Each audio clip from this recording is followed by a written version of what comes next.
everybody. Welcome back to Supernatural Eye. I am your main host, Francesca Garcia, and I can't believe we're already on episode 4. It's going to get a little crazy after this because this is going to be the last time you guys are going to see this backdrop right behind me. Everything's going to kind of change along with the camera. I know my camera is not the best on here, so I'm going to upgrade to a better camera system for the future seasons and episode. And on top of that, I will have a new interviewer. So I wanted to give a big thank you to Michael Del Coro for finishing off season 3 and also a little bit of this season. He's going to be focusing more on his future projects. But in the meantime, I have assigned a new interviewer. So I'm very excited to announce that. I'm not going to announce it quite yet, but stay tuned because there will be a future video of that be announced shortly after this episode. So I think I already dropped a hint that it's going to be a male. I can't give any further hints, but I can promise you, you guys will absolutely love him as much as I love him. So I can't wait to announce him. So you just got to stay tuned for that. But here, let's move forward. We're going to announce episode 4, and that is based on the haunted Old Davie School, and also we're going to discuss the Walsh house. I know in the previous season 2, I forgot what episode it was, but we did discuss the Veely house, which was also at Old Davie. So Old Davie is the school. It also has 2 homes that were relocated back in the days, and when Davie was being created. So pretty much I know that in the past season we did discuss the Veely house, but in this one we're going to discuss the Walsh house, which is the other house that is behind the school. This school is very active, and the evidence that we're going to talk about in this episode is going to be freaking insane. So I just can't wait for you guys to watch that. For the post-interview segment, we're going to have Eric Vanderlaan filling in. And then we're going to have, for the interviewee, my friend, Rick Chiantaretto. If I'm saying that right, I'm so sorry, Rick. Please forgive me. But he is a brilliant, talented, amazing psychic medium, or what he likes to consider himself. He doesn't really like to use that term. And a lot of psychics I know don't like to use that term. But he likes to be known as a spirit communicator or channeler. He is amazing. I know there's a lot of even tarot readers and like just psychics out there that are not very legit, but I can tell you and vouch, not just because he's my friend, he is amazing and he's just super gifted. So I can't wait for you guys to see what he is all about and the adventures that we captured on this trip. And I want this to be like a birthday special. My birthday is coming up here in June 2nd, so it's not quite yet, but I wanted to make this one like a fun birthday special. So I'm gonna have another 2 special guests. Not gonna say them yet. You'll just see them pop up here shortly along the episode. But they're gonna come on, and this is gonna be a fun special because I wanted to make it fun for you guys and just kind of wanted to celebrate my birthday. And ironically, this episode was filmed last year on my birthday at the Old Davie schoolhouse. So I'm just very excited to see what we captured and the evidence, and here we are. So you know what, we're going to discuss the history first, and then we're going to get to the evidence as we go, and then we're going to get to the post-interview segment. So stay tuned, grab a popcorn bucket, some drinks, and let's get to the spookiness. So since we really captured like one piece of evidence that we're going to discuss, I kind of want to get the Walsh house out of the way since we're mainly going to discuss the Old Davie schoolhouse, and that's going to be the primary topic.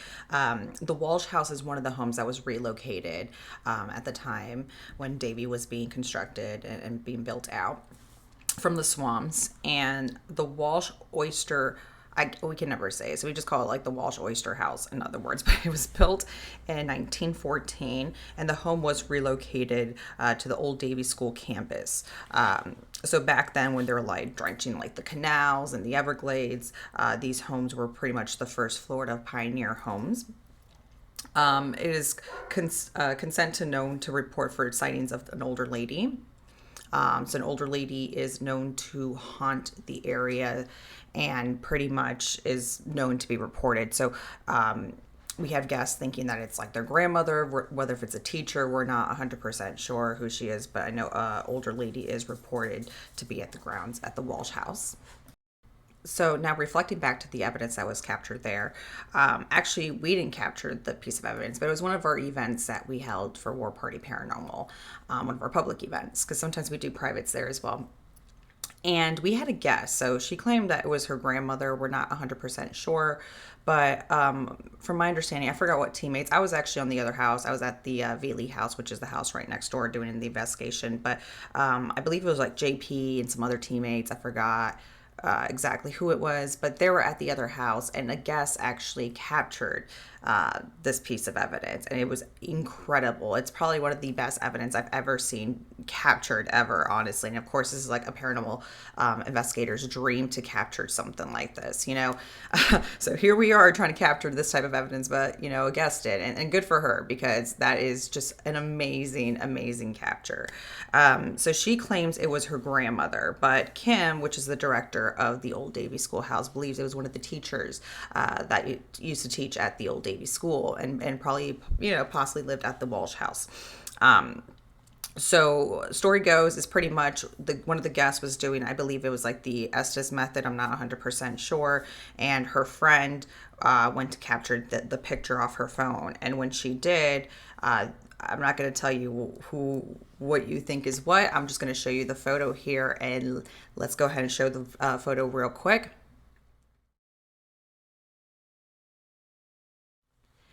So yeah, that's freaking crazy. So you can clearly see, if you're looking at the photo, it'll be on your left-hand side. You can clearly see like a silhouette of a freaking old lady. Actually, you can like see it manifest. You can see like the lace dress, like the old hair. Some people make jokes. It's like, oh, it's Michael Myers, or it's a nun, or whatever. To me, it's very distinct. It looks like a grandmother.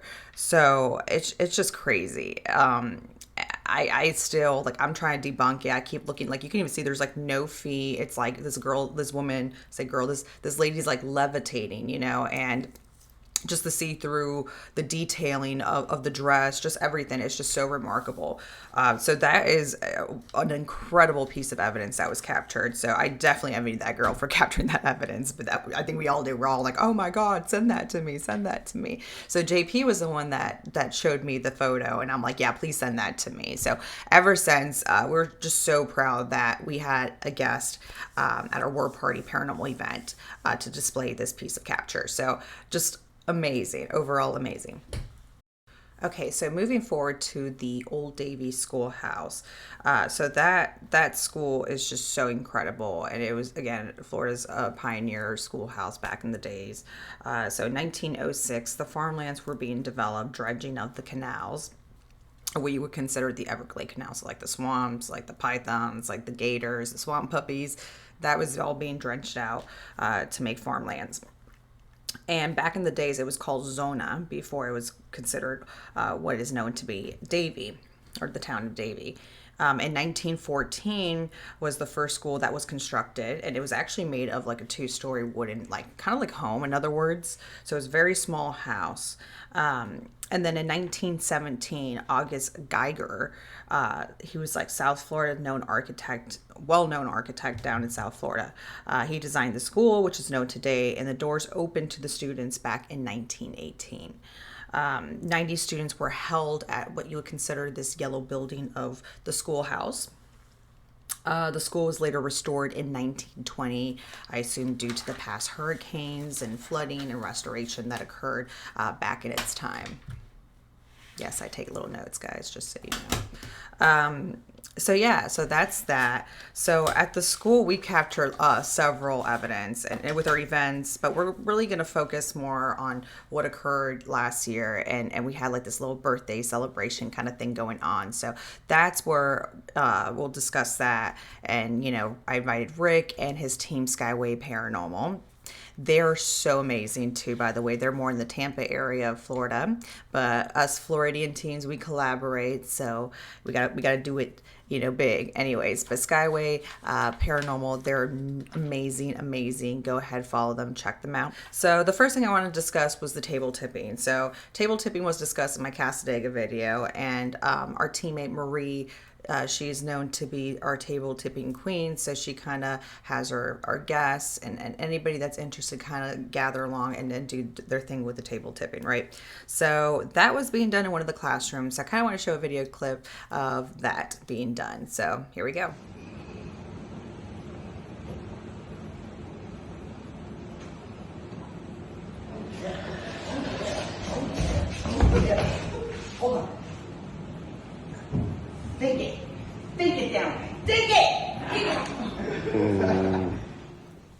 Okay, pretty freaking wild, right?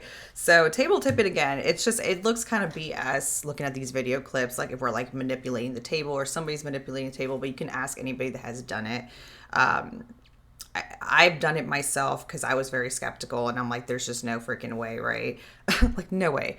I kid you not, it is crazy. It's like I consider Beauty and the Beast, like this furniture is coming to life.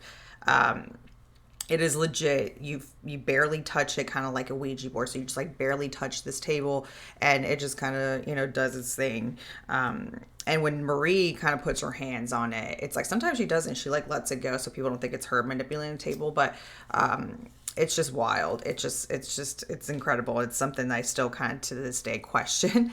Not that it's fake or anything like that. I know a lot of people consider BS and calls out for it, but I kid you not, if you don't experience it for yourself and try it, then you really don't know. And it was a form of old techniques back in the days to channel, back in the days when they used to do spiritualism.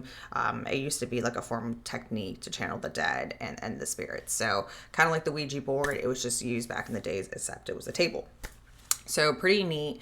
The next thing I wanted to talk about was this amazing doll. Oh my God, I love this doll, and I had an experience with it. But before I showed the clip, so Rick is actually the tarot fellow.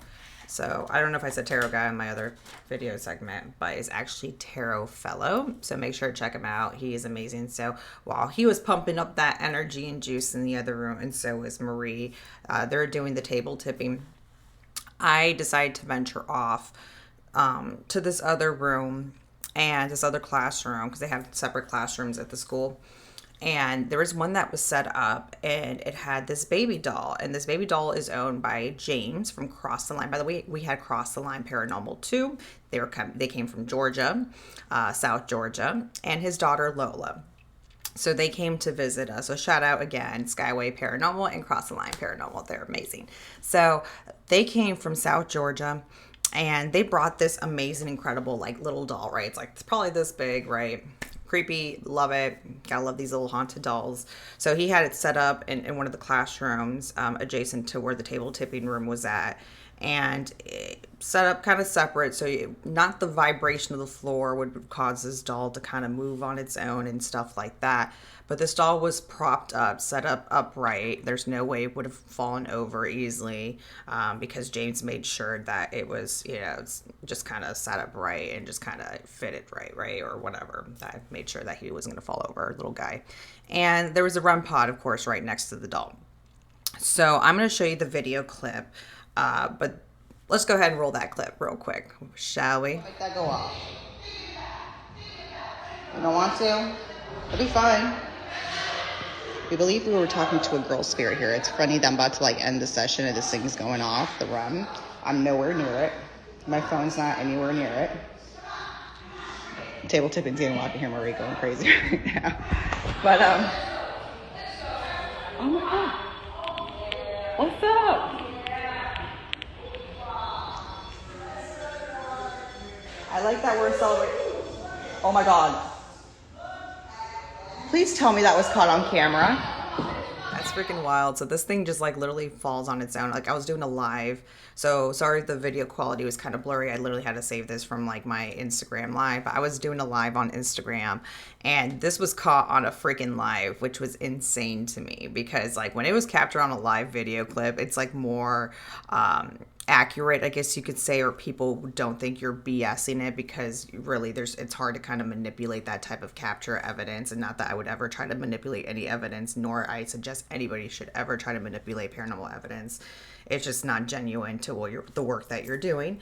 But anyways, it makes it more incredible that if it's captured on a live, that people could see you're not BSing, oh my God, this really did happen. So the first thought that came in my mind was it has to be the vibration of the floor. It has to be the movement from next door.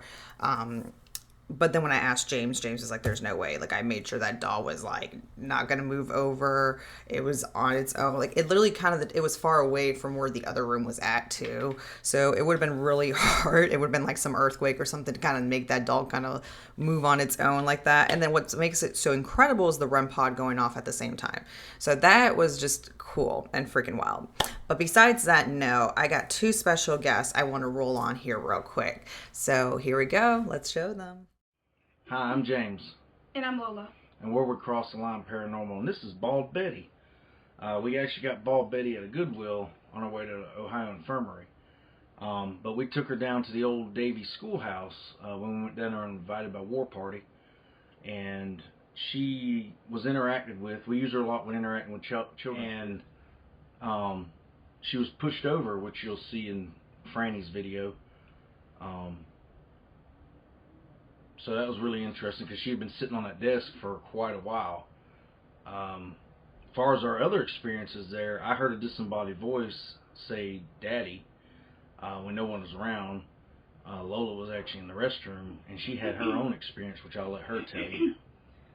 Yeah, I was coming out of the bathroom, and the bathroom door felt like someone was tugging on it while I was trying to open it. So that's basically, and so I tried to get out really fast because I was scared. And that's one of the supposed claims, is they're like someone's holding the door shut when you're trying to get out of the bathroom stall. We want to thank Franny with Supernatural Eye for allowing us to come on and share Bald Betty with you and our couple of experiences we had there.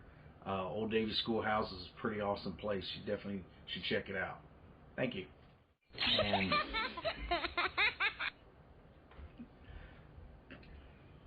Cut it out. thank we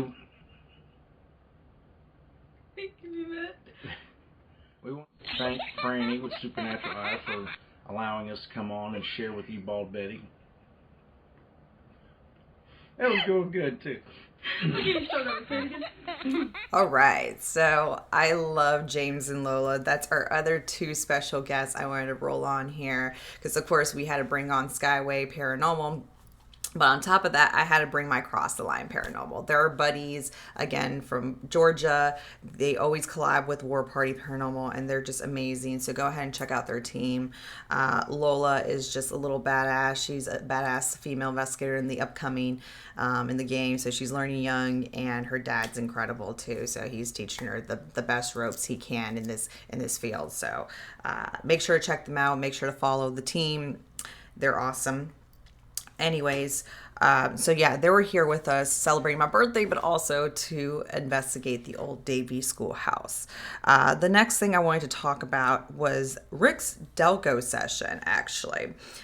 So this one was very unique because every psychic has their subtle experience with the Delco session. It's like each psychic has, like, you know, and it's funny because like they have like more, like it's like they kind of sink in more, or like their answers are more accurate and the responses are more incredible than I would say like the normal person like myself or somebody else, right?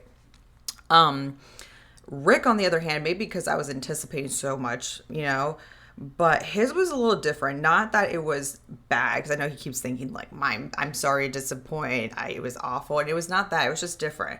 At the time I was like, what's wrong? I thought he knew, because I remember I was explaining the experiment to him and how it went down to make sure, like, hey, don't mess this up, right?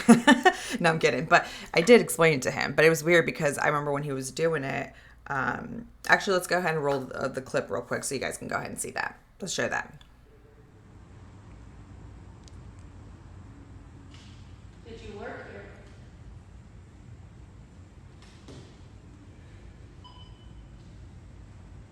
Are you setting off our devices?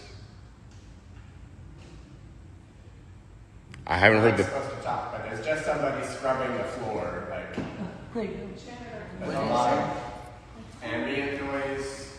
There's like applause, and there's brushing noise.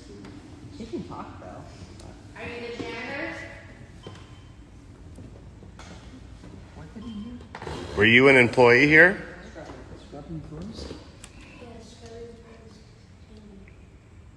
Were you the superintendent? Didn't someone pass away recently that worked here? Not recently. Is your name Frank?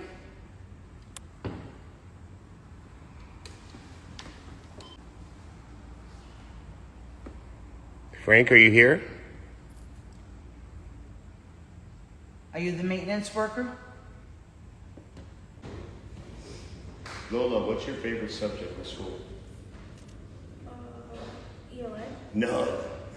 What? PE. Nobody says that. You said healing? Huh? What class? Literature. Oh, okay. Yeah. I thought you said healing. I'm like, ELA. Really? oh, that's a cool school. You can what's your favorite subject? Yeah, it was a fee. Lunch. Recess. You like recess? Chirping. Recess? Chirping. Chirping? It seems like he's hearing more sounds than words. Yeah, it's like he's feeling it's like he's experiencing like whatever's going on. Like it's like Yeah, like the washing the floor, they scrub, and now birds. it's like he's at the moment of like rather not hearing like our questions, like he's like experiencing whatever is happening or whatever is going on. Were you going to play up here in the auditorium? He's shaking his head. It's like, I know. He did. that's weird. You should have said no. Yeah, like saying no or something. It's like, I don't know. Who keeps walking up behind you? Mm-hmm.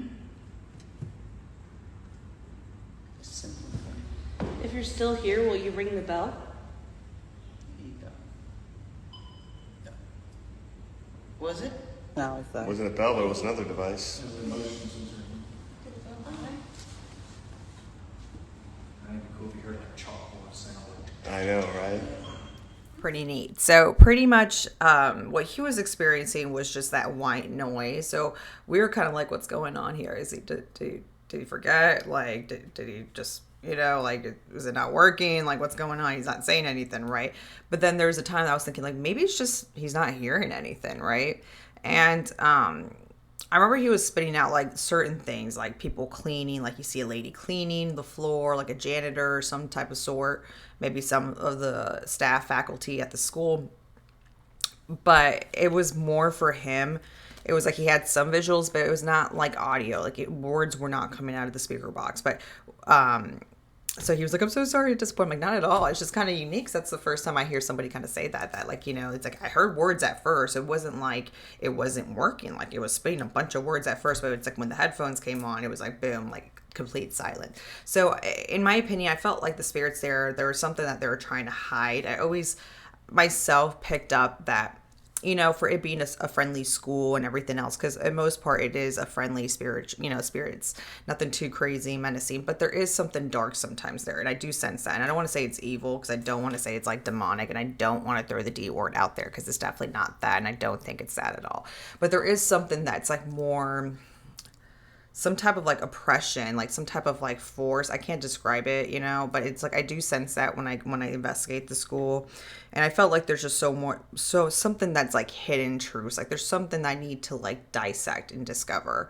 So I always had that sensation every time I step into the schoolhouse, and particularly the schoolhouse, not even the two homes in the back, but it's just, to me, the school. There's just so much mystery to it.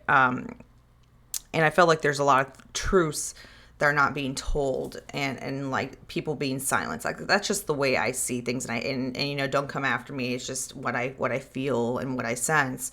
But what's incredible was like Rick was kind of picking up on the same thing as well. So what was unique about his Delco experience was I was wondering at the time when that was happening, like, is it the spirits like making sure like nothing goes out, knowing that he is intuitive and that he can pick up on what they're saying and what he's seeing, and more than the average person like myself.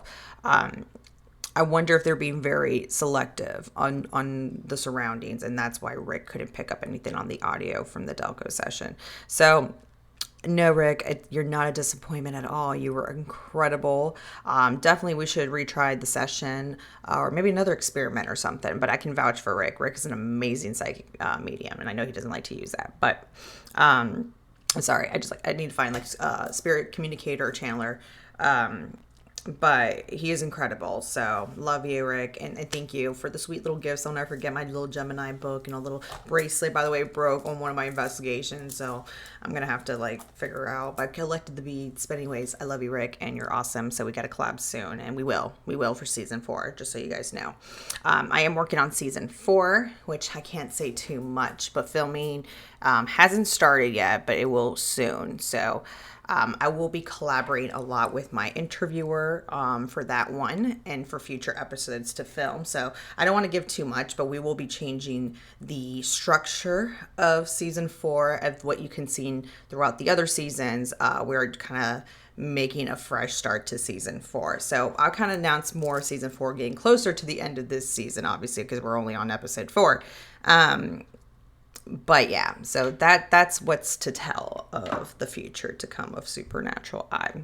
All right, guys, so that's all I got for this episode 4 of the haunted Old Davie schoolhouse and the Walsh house. So I told you these evidence clips are freaking amazing, incredible. I did one other than what I kind of announced for episode or season 4 I meant to say, so I kind of gave you a little preview of that, nothing too crazy, or kind of talked some notes on that. So just stay tuned.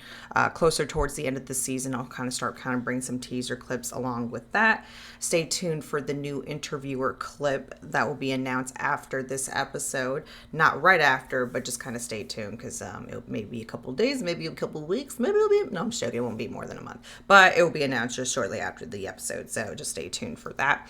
The other thing I did announce, I know I announced it on my social media page, but I have stepped down from the Haunted Files on Paraflix. Again, it's nothing personal. I wish the Paraflix family and the Haunted Files nothing but the best in the future. It's just, for now, I wanted to focus more on Supernatural Eye, collaborating with others, and, just my heart didn't align with certain things that were going on, and I don't want to discuss more about it, but I don't have any hard feelings, and I wish the guys nothing but the best and their success for the future. So I just kind of wanted to make a note on that.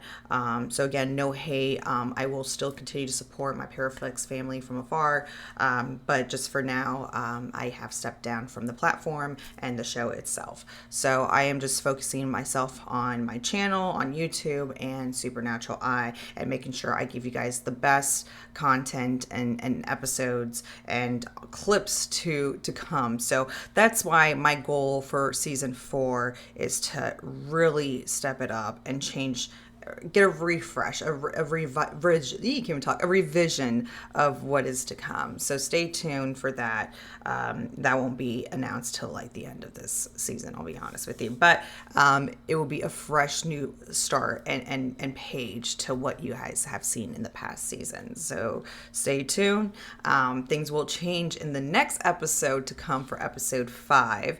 I don't want to give too much details, but I can give you a little hint that it will be an out-of-state investigation. So the guests are going to come on for that one is going to be incredible. It's going to be insane. So I don't want to give too much out. It's just, there's a lot of good stuff to come. So stay tuned. Thank you guys for your support. I'm now going to announce the post-interview segment again. It will be with Eric Vanderlaan and my friend Rick. So stay tuned for that, because that's going to be a really good one too. Thank you guys again for your love and support and for watching Supernatural Eye. It means the world to me, and you guys are just so amazing. I really can't thank you enough for all you do to support me and to put your girl out there. Stay tuned. I will be announcing my upcoming Paracon events and everything to come for this year and next year. So I really can't thank you guys enough. So thank you so much. Really, thank you. And I love you guys so much. Have a happy Memorial Day weekend. Gemini season's here. So us Geminis, we got to do it big. And yes, my birthday's coming up. I really don't want to turn another year older, but it is coming. It is what it is. But anyways, thank you guys for tuning in. Love you so much. I hope you really enjoyed this episode. And here is the post-interview segment. Love you guys. Mwah. Bye. All right. So, Rick, welcome to the Supernatural Eye Show. Thank you. You've investigated before. And for people that don't know you, tell the listeners what you do and who you are. Well, my name's Rick. I consider myself a spirit communicator. I don't like to use the label of medium because that comes with expectations. I work a little bit differently, I think, than some of the other mediums out there.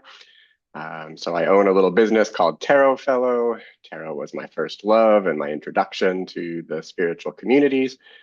And then it just kind of has evolved from there. Okay, very cool. And you had given us a reading back at the Hamilton County Jail, and it was pretty amazing. It blew our mind away. Awesome. So I know you're very talented, Thank and you. I appreciate you being on the show again. And tell us about your abilities. Like like every psychic medium, I know you don't like to use that term. They all have different abilities. What's your ability? Yeah, so I think it comes down to, what kind of work that we are called to do or aligned to do. Um, for a really long time, it was mediumship that I was very envious of. And I didn't realize that spirit communication could look any different than the way that you see mediums portraying that. And one time I was actually having a conversation with a spiritual team that I work with, and they had said that mediums have the responsibility to bring comfort and guidance to the living, where my abilities were to advocate for the dead. Oh, very interesting. Yeah, so it's just a very little bit of a different shift. I find that I don't connect well with the happy grandmas on the other side. But when it comes to doing things like investigations, people being bothered by something, entities that have these emotional states of fear, anger, grief, any of those kinds of things, those are the ones that I'm more able to quickly connect with. More like the angry grandpas? Yeah, that'd work. Yeah. Okay, there you go. So basically, that's pretty interesting because there's been some times where we've investigated with our team, War Party Paranormal, and we've helped spirits cross over. Is that something that you do? Yes. So, there's some debate in the medium community, especially with up and coming mediums right now, on whether or not the whole crossing over thing is even necessary. But what I have found is that it really does come down to that emotional state and choice. So if you want to believe that all spirits go to heaven immediately and fall into love and light, like that's great. And if that's your alignment and you're working in it and that's what people are communicating, with, I'm so envious of those people. But in my experience, I have found that just like the human condition, our agency doesn't disappear when we pass. And some people prefer these vibrations or emotional states that keep them a little closer to this physical reality, I guess. Okay, great. And like the angry grandfather that's very stubborn that doesn't want to leave. Exactly. Yeah, he's going to watch his family and watch his money and all of those things. Yep. Exactly. So, it's funny that you say that. Well, it's interesting that you say that, not funny.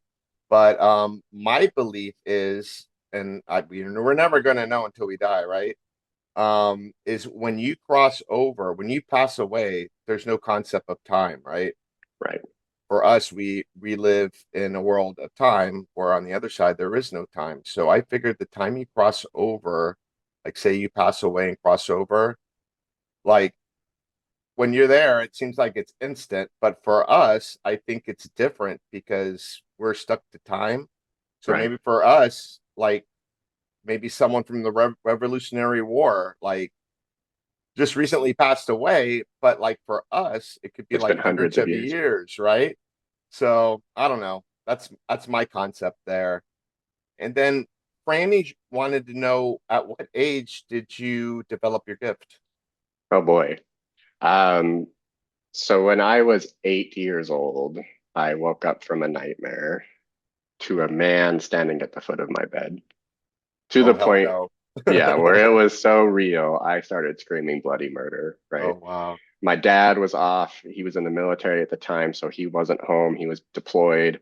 My mom and my sisters came running into my room, and my mom was like, "It was just a dream. It was just a dream."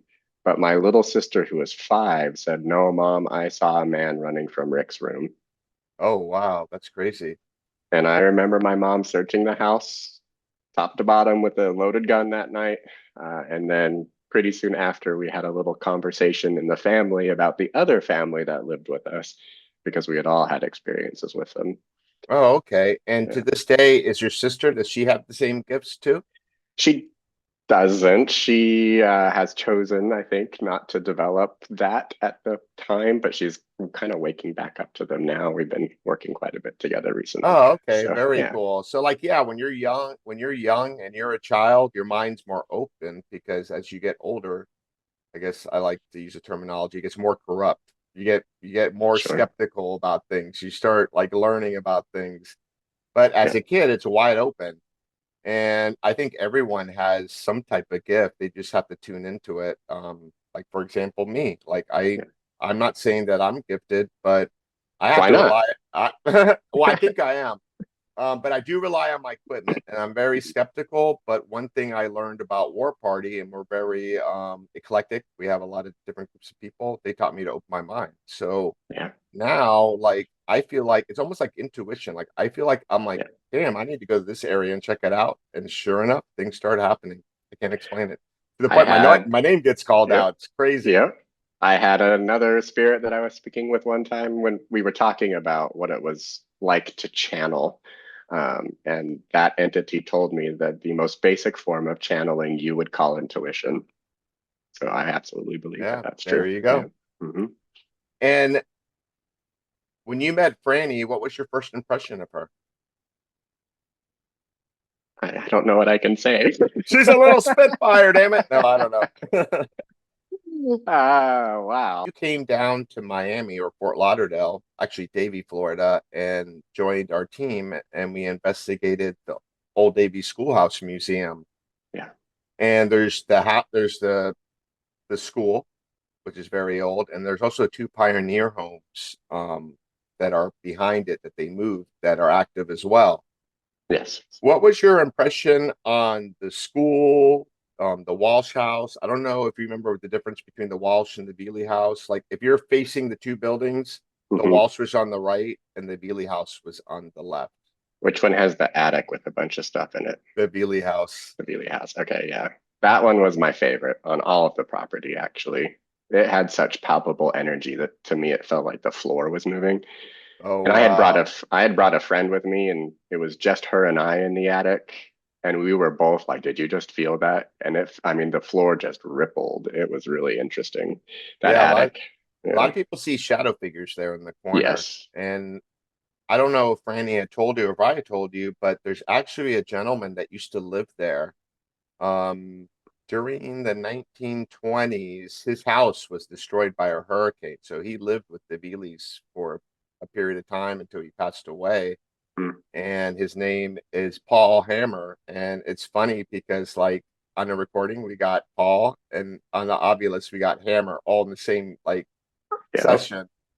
And our historical director was there, and she's like, whips out a picture of Paul Hammer in a World War One uniform. So she goes to Paul, "What kind of instrument did you play?" And then on the recorder, we got French horn, and in the picture, he's holding a French horn.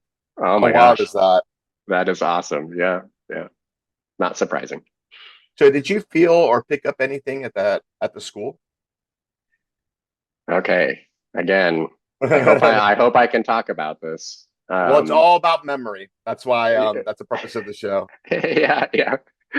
Um, so the very first thing that I think that Franny had said to me when I got there was that some of the staff was a little reluctant to hear anything that was negative about the school. Mhm. And I thought that was really interesting now looking back on it about the replay of energy and how old energy can infect new ideas and new people when they're in that energy long enough, right? Right. I really feel that there is this overarching energy of repression, of negativity.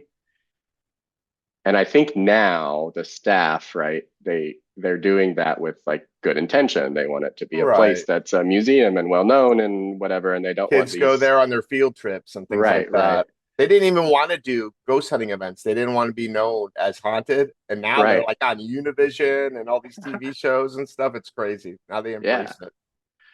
But I think that there is a lot of story there that can't be told until this energy of oppression is kind of unraveled.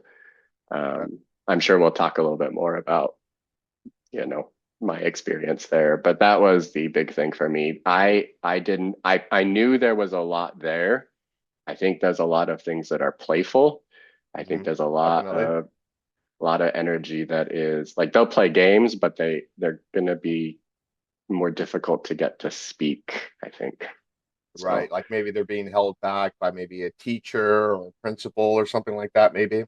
yeah, some sort of overall rule set of like failure is not an option. You can't talk about the bad things that happen here. Like this needs to be a That place makes of sense. education, and then of course there are going to be rules in school that kids are going to have to, you know, calm themselves down and pay attention and all, like that's normal, right? But this Right. was A much little over bigger the than top. that.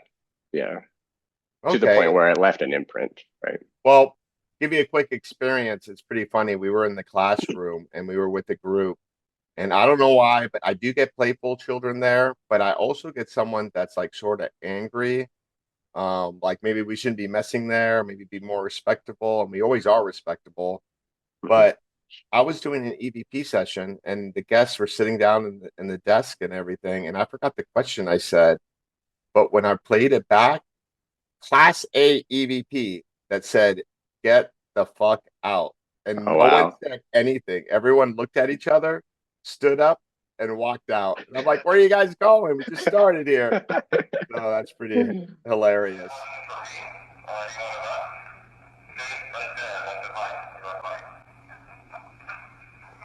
Okay. It said, get the F out. Seriously, listen. I'm not lying. Listen.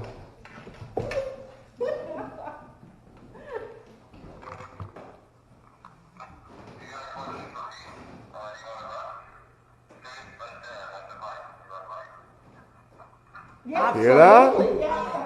Listen. All right.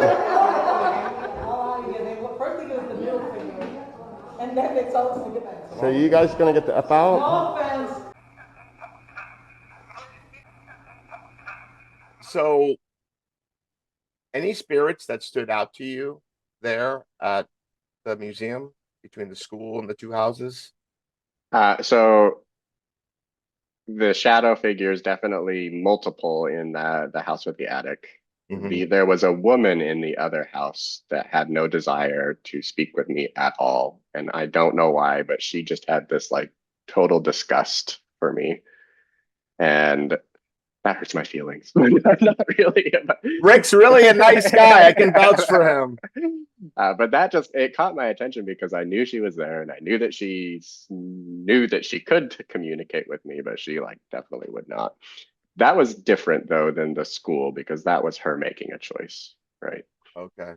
And then in the school there were two, um, a janitor, male, upstairs, and then there was another woman who was also some sort of she was also cleaning when I saw her.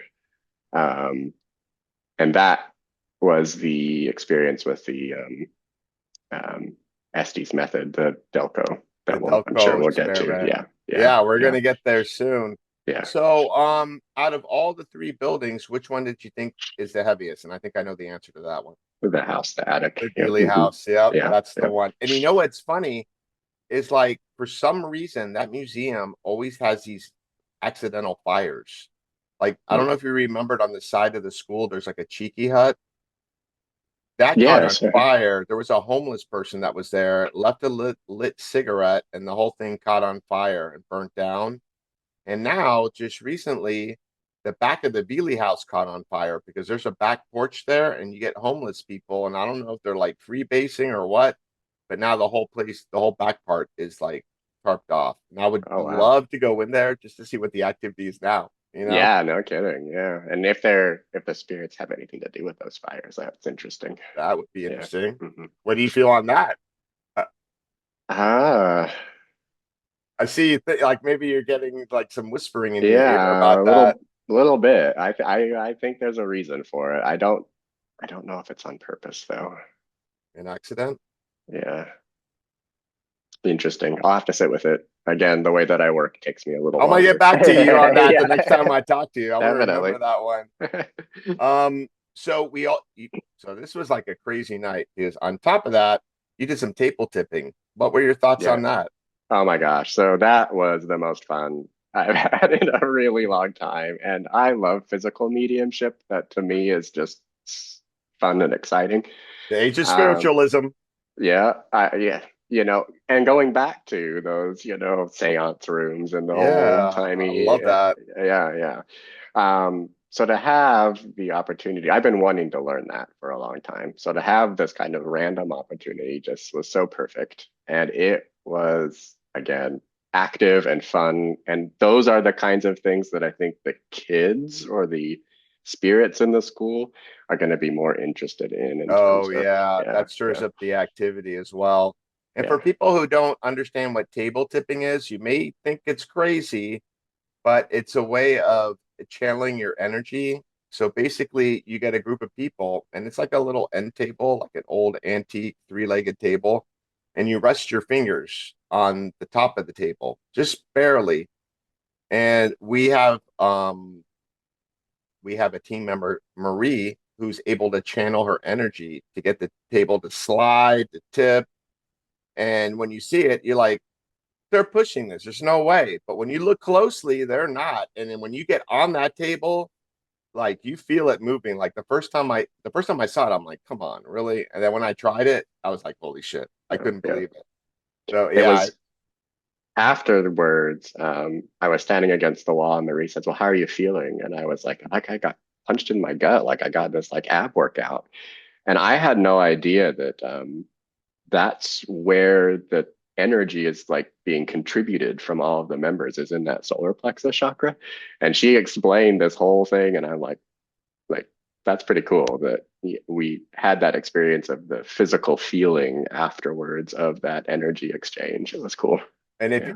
and I'm sure Franny's going to show a video of it, but Marie's like a football coach. She's like yelling at the table. Come on, move. You Yeah. can do Take a this. bow, Come take a bow. on. Yeah. So it's pretty cool. So yeah, so you did that, and then you did the Delco experiment, which is the Estes method on steroids, where it's a blend of the Gansveld experiment with sensory deprivation, where you wear the goggles, stare into red light, but then you're also listening to the spirit box through the headset, so you can't hear on the other side while we're asking you questions. How was that experience for you on that? Can you Yeah, elaborate on your experience? sure. And you got down and dirty. You took your shoes off, got barefooted and everything. I I remember did. Like that. I was, yeah. There was something strange about when I first started where I felt like my feet were in water. And so that's why I was like, okay, I gotta Oh, get that's my like. cool. So I don't know if the place had flooded before or if there was. I mean, it didn't feel specifically tied to the school, but to the area in general. So I do think I asked the curator, the worker at the museum, Uh-huh. and she said that there were channels dug in Davie in order to because it Yeah, was actually a swamp or something yeah. previously. So Yeah, all of Davie, Florida was Everglades, yeah. and they dredged these canals to drain the water out and started growing orange groves. But the problem is, and that's all of South Florida, probably even Tampa, is like we're right at sea level. So we're getting flooded all the time. Hmm, And hmm. especially that area, even to this day, it still gets flooded. Yeah. So there's something there too that I would again like to go So that back makes and explore sense. someday, because there was somebody communicating this for some reason. So, Okay, but interesting. um, so I will be honest that I feel like it was a complete failure, but not complete. But now again that I've had time to reflect on the energy of the place, it makes a lot more sense. So um, when you first turned the box on, the spirit box, it was going nuts, chattering like crazy. I remember you really fiddling with it to try to get it dialed in, right? Right. And as soon as you put that headset on my ears, it was nothing but static that just was going. there was. And actually, the Gansfeld experiment, that's what it was. You didn't listen to a spirit box, you were just listening to white noise. Okay, that's okay. So that And then definitely. they tested people for ESP. They would put up the cards, and the military did this back in the like 1960s when they did all those crazy experiments. Oh, interesting. Yeah. So actually, it was ping pong balls that they put on your eyes, and then they had a light that was red that flashed in your face. But my partner Mike made it more sensible with the goggles, and I don't know, maybe we'll like next time do a steampunk design or something. That'll be fun, right? Yeah. No, I love. I mean, I loved the sensory deprivation for sure. There was a whole lot of awakening of the body senses, but I don't usually work in my body senses, and so this was kind of a new. It enhanced it. Yeah, but because I'm not practiced in that kind of communication, I didn't feel initially like really comfortable with it, I guess. Oh, okay. Yeah. I understand.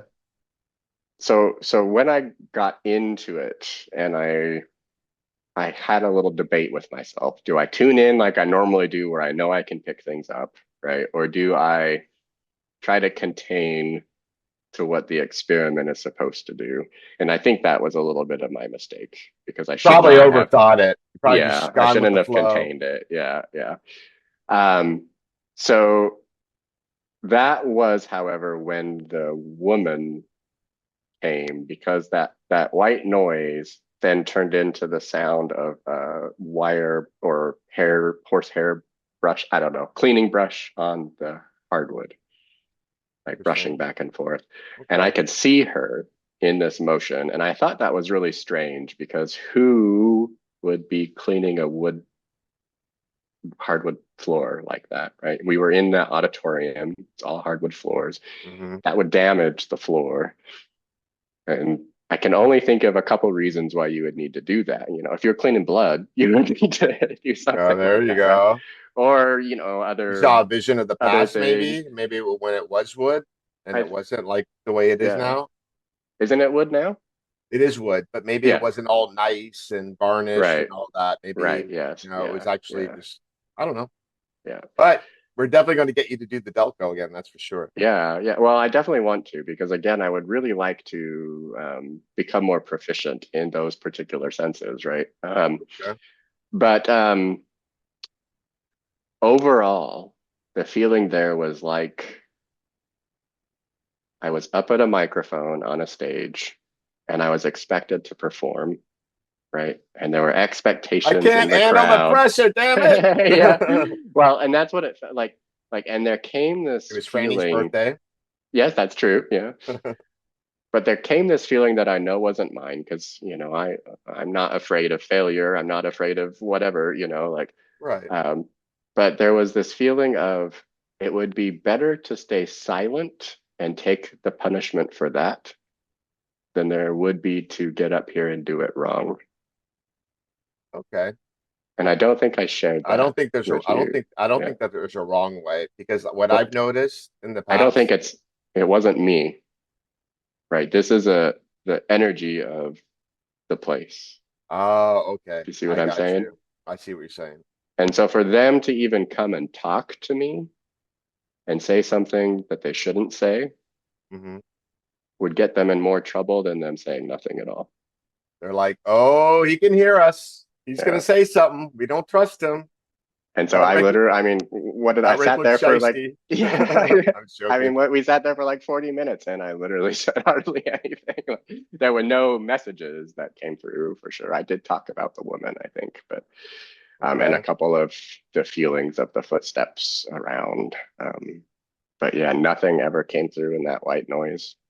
Now, the activity that you experience at the whole museum, the 3 buildings, do you think and then I know it's kind of hard to answer. Do you think it's residual or intellectual activity? Yeah, so I know that there's kind of a belief that imprints don't have intelligence. And I have actually been having this conversation again with kind of some of the spirits that I'm working with at the moment, because I think that that's false. I think there's a limited intelligence. It's not just a replay, though. I think it can be a program, like an emotional program, right? Yeah. And I do think that that emotional program of overbearance and protection and keeping silent and oppression, right, is an energetic program. I don't know without getting past that whether there is still an intellectual entity there driving that. Okay. I feel like there probably is, but maybe you've caught something, but I would imagine that it would be very difficult to catch because this is a careful kind of energy. Yeah. Okay.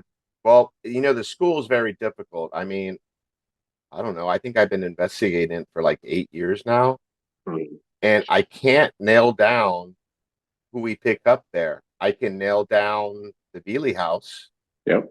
I don't know how much time you spent in the Walsh house, but that house is interesting too. Right now they're redoing it, but they used to have all these little antique artifacts. They had one music room with an old time radio, record player, pianos, all kinds of things. And then in the kitchen, it had like all these little like collectible knickknacks like all over the wall. And I think it was those items that was causing the activity there. And now they're gone, and now it's like even more active. Yeah, well, so the woman in that house, the Walsh house, there was a room that they painted and she hated the color. She's a very disdainful kind of woman. Did you see the picture? I don't know if you saw the picture of one of our guests caught of a woman in that house. Oh no. Yes. Yes, I did actually. Yes, I think that's so. wild. I wonder if Yeah. that's the lady. Sort of looks Probably, like that one. maybe Yeah. like that one. Yeah. But like a nun, like really white skin. It was really odd. Yeah, she would be very like, she wouldn't be seen in public, not put together, kind of like very, very, very much a perfectionist. Sounds like my mom. Yeah. Maybe she's following me around. My guardian angel. Could be. Yeah. I don't think you were there when I was in the house and saw her. No, I don't think so. But, yeah. I was like all over the place. But she's definitely intelligent, right? She's tied to the house, not the things in it. And then there was a picture there. I don't think it was of her, but of another family, and there's like a burn spot in the middle. Ooh, back to fire. Interesting. Yeah, right. Yeah, there's something about a family member missing and a story tied to that. But I think that was an object attachment, as you were saying. Well, Kim, the director, she said that the picture looks like one of the ladies that lived in that house, but she also worked at the school, and there's a picture of her at the school. Oh wow. So I don't know, it's pretty interesting. Yeah. So why are there different spirit psychic channels? Why are they different? Sure, yeah. Even when you get two mediums in the same place, like you might have information presented differently, right? One of the things that one of my mentors in mediumship had talked a lot about is kind of the mental dictionary that a lot of evidential mediums will build, right? Mm-hmm. So they'll see a 3 and that either means March or the third letter of the alphabet or literally the number 3. Like they'll have meanings behind symbols, and then spirit can just speak in the symbols, right? So that's a particular alignment and a practiced way to repeat a pattern of spirit communication, right? Very cool. Then you have table tipping, and that would be another physical mediumship kind of repeatable pattern. Tarot is another repeatable pattern, right? And so we all, I think, as we have these different gifts, get aligned or have talent in one of these patterns. And then spirit will get us to work in that pattern and maybe expand it, right? I do think our gifts grow and expand into other areas. Definitely. But I think that explains why everybody has kind of a little bit of a different experience. And when we're learning to open our gifts, a lot of times we do that by watching how it works for others. Mm-hmm. And the problem with that is it takes a long time to find a person that mirrors or is in that same talent as ours, right? Right. And so sometimes we end up chasing the wrong thing and being envious of the wrong Rick, medium. you're gonna have to do some more investigating, because like I need to pick your brain. Like I'm learning some really cool things about you. So it's very interesting. Like we've met each other several times, but like we never talked like getting into deep, just like joking around, messing around, things like that. Of course, but you had quite a night, because not only were you at the museum, after that we went to a haunted bar that used to be an old police station, courthouse, and jail, and the bathrooms were the actual jails there. So oh yeah, that was quite a night. I forgot about that. That's true. There was some violence in that bathroom for sure. Yeah. Oh yeah, I believe that. And would you come back to the old Davie Schoolhouse Museum to investigate? 100%, yes. But I do think that I would need to take off the restriction, because we need to start dismantling that energy. I don't think the stories are so horrendous that there's going to be like issues with the current public today. Right. But I nothing think that, shocking these days. Right. Yeah. But I think that even that purveying control of the narrative that's persisting today needs to kind of start getting a little unraveled. So I might not promise to be only happy unicorn Rick. He's going to bust out the big guns, people. Yeah. Oh, I'll be looking forward to that. That'll be very cool. Yeah. Yeah. All right. So we're at the end of the show, and thank you so much for coming on the Supernatural Eye Show. And tell people where they can find you, if you have any upcoming events, maybe if you could do readings, things like that. Like yourself. Yeah, definitely. So you can find me at tarotfellow.com. That's kind of my hub for everything. I have a big online metaphysical store there. So any of your spiritual supplies you can get. You can book readings there. I do offer 3 reading types on my website. The tarot reading is going to be the most common and most popular. There's an expectation of what the tarot reading looks like. That expectation gets filled, even though I don't use the cards much anymore. But you know, unless you read tarot yourself, you probably won't notice much of a difference. Yeah. And then I do a channeling session where you can talk to some of the spirits that I work with directly, which is kind of cool. And a past life regression. I, again, hesitate with that label because this is a healing modality, not like for past life regressions. I think you need to know why it applies today. I mean, everybody can be the Queen of England, you know, in a past life, but why does that matter to your current life? That's one of the things that we really bridge those energetic patterns in that session type. And then I'm on all the socials under Tarot Fellow. So yeah. Right. Awesome. And then for me, you can find me at Ghost Hunter of South Florida, on all the social media channels as well. Also, War Party Paranormal. If you just go to warpartyparanormal.com, you'll find everything there. We have interactive events. You can come and investigate with us with all the equipment, and you will see some crazy shit for sure, because you go to some pretty cool places. Rick can vouch for that.